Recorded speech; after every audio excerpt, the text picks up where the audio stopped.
Hey everyone, and welcome to another deep dive. This time we're going to dig into a topic I'm really excited about. Photographic equipment assemblers. Our listener sent in a really thorough guide, and it's been recently updated December 2023, so we know we're looking at the latest info. It's exciting stuff. It is, it is. And, I have to admit, when I hear photographic equipment assembler, I kind of picture, someone in a lab coat with like a magnifying glass, carefully putting together tiny little camera parts. Is that anything close to reality anymore, or has digital tech, AI, changed all that? Well, you're not wrong about the precision aspect. It absolutely is a job that requires a lot of meticulous work and a steady hand. But you're right, things have evolved a lot, particularly as technology has advanced. So it's not just like putting the same lens together over and over. Not at all. I mean, we're talking about complex optical systems, super advanced electronics, like the image sensors that capture everything, and of course, the intricate mechanics that make it all work together. They're not just screwing things together, they're calibrating lenses to like a micrometer's precision, making sure the image sensor integrates perfectly with the software. It's really quite impressive. I'm already getting a whole new appreciation for the cameras we use, even just our phones. It's not just point and shoot. Not anymore. And that's part of what makes this career path so interesting. Plus, there's a variety of places you could end up. Sure, there are the big manufacturing plants, but you also have research and development labs, even freelance work. So you could be working on a prototype for the next big camera. Exactly. That does sound pretty cool, I have to admit. But I imagine, like any job, it's got its pluses and minuses. What does the guide say about the day-to-day? Well, one thing that stood out to me is the potential for repetitive tasks, particularly in those large-scale manufacturing settings. So spending hours on a very specific component, making sure it meets very exacting standards that can be a bit monotonous for some people. Yeah, I can see how that wouldn't be for everyone. But then on the flip side, you're working with the newest tech. You hit the nail on the head. That's a huge draw for a lot of people. Being at the forefront of the latest camera tech, new lenses, the newest imaging technology, that's exciting. You're always learning. Plus, there's the satisfaction of knowing you're building something tangible, something that's used to capture memories. That's pretty special. It really is. So it sounds like this is a field for someone with a real passion for tech, a very precise and detail-oriented mind, and maybe even a little artistic side too. Yeah, you could say that. And speaking of passion, let's talk about how someone actually moves up in this field, because there's a whole career ladder within photographic equipment assembly. Now that's what I call a deep dive. Where does it all start, and where can it lead you? So imagine this. You're just starting out. Maybe you finish a technical program. You're raring to go. You want to get your hands dirty. That's where entry-level assembler roles come in. That's where you're really going to learn the basics, get comfortable with the tools, get a feel for how the assembly process works. Those like building blocks. Exactly. You got to learn the fundamentals before you can build anything amazing. Makes sense. Right. So then, as you get some experience under your belt, you move up a junior assembler role. And this is where you start getting into the more complex stuff. Maybe you're working with those image sensors now, learning how to solder those tiny connections, doing some basic troubleshooting when a subassembly is quite right. So it's not just about following directions anymore. You're starting to think on your feet a little bit. Yeah, you're problem solving. Right. And those skills, they only get more important as you climb higher, like when you reach that intermediate assembler position. What's that like? What kind of stuff are you doing at that level? Well, you could be calibrating entire lens systems, running quality checks, making sure everything meets those super precise standards.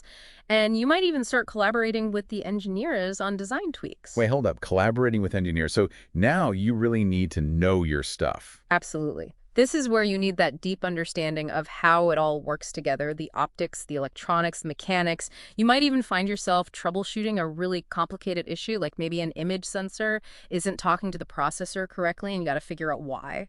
Okay, see, now that gets me interested. That's a good challenge. Right. So what's the view like from the top? What does a senior assembler actually do? That's where all those years of experience, all that knowledge really pays off. You could be leading a whole team of assemblers, overseeing those super specialized projects, or being the one who guarantees everything leaving the factory meets those incredibly high standards for quality. Wow, talk about responsibility. Yeah. It sounds like continuous learning is huge in this field. Oh, it's essential. The guide actually talks about that specifically and the importance of certifications. They're not just a piece of paper. They prove you've got the skills in very particular areas, things like fiber optic alignment or advanced soldering techniques. So certain certifications can actually open doors for you. For sure. Higher level positions, maybe even a bump in pay. And here's another cool thing the guide mentions, building a portfolio of your work. That can make you really stand out. Wait a minute, a portfolio, like what a photographer would have, full of amazing photos. Not exactly, but it's similar in that it's a way to showcase your abilities, but in this case, it would be images of intricate assemblies. You've done breakdowns of those complex repairs, maybe even documentation showing how you tackled a really difficult calibration. That's actually really smart. It's like showing, not just telling what you're capable of. Right. And, we've been talking a lot about the technical side, but you need more than just that. This guide really emphasized soft skills, too. What does that even mean in this context? You're not exactly giving a sales pitch. True, but think about it. You might have to explain a complicated technical issue to a colleague, or maybe a client's not happy and you need to troubleshoot over the phone, or you're training new hires. You got to be able to communicate clearly, explain things in a way that anyone can understand. So you need to be a bit of a teacher, a people person on top of everything else. Yeah, you could say that. It takes a pretty well-rounded skill set. I think this is a good point to transition into how fast technology changes, especially AI and automation. It's Yeah. really impacting this profession, even though it's so hands-on. Right. It's not like you can automate everything and it's done. Right, and that's what's so interesting to think about. Yeah, definitely something to consider. So what does our guide say about how these advancements are affecting this very hands-on field? Well, it's something that's being debated a lot, even within the industry itself. There's definitely some concern, will robots take over these assembly lines and put people out of work? It's a valid question. Absolutely. Especially with how much we're seeing automation changing things. So are we all going to be buying cameras put together entirely by robots soon? Well, thankfully, the guide actually takes a more realistic look. It emphasizes that, yeah, certain tasks will likely become more automated, especially those really repetitive ones we talked about. But the need for that human touch, that human eye, especially for the really intricate stuff, the problem solving, the quality control, that's not going away. So it's more about humans and tech working together, not one replacing the other. Exactly. It's like AI might be able to tell you a component is a fraction of a millimeter off, but it's a trained person who can figure out why it's off and Right. then use their skills to correct it. Makes sense. And it really points to what we've been saying all along. You got to be ready to adapt in this field. Couldn't agree more. And the guide really gets into that in its advice for, people looking to get into this line of work, hands-on experience internships, maybe even just working as an assistant or spending time in a repair shop, getting your hands dirty. That's invaluable. You can't learn everything from a book, right? Sometimes you just got to do it. Exactly. And then when it comes to actually landing that job, the guide had some really interesting interview prep tips, even some sample interview questions, which I thought was cool. Ooh, okay, let's hear one. Put us on the spot. All right, how about this? Tell me about a time you had to troubleshoot a problem with a piece of equipment during assembly.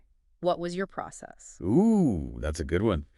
It's easy to say you're a problem solver, but actually explaining how you tackled something specific. It's all about showing those skills, that adaptability, right?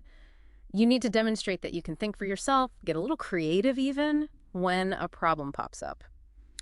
Well, this has been fascinating. Big thanks to our listener for sharing this awesome guide with us. And we've only scratched the surface here, so if you're interested in learning more, and we know you are, be sure to check out the full guide. We'll make sure the link is in the show notes. Who knows, maybe you'll be building the next generation of cameras before you know it.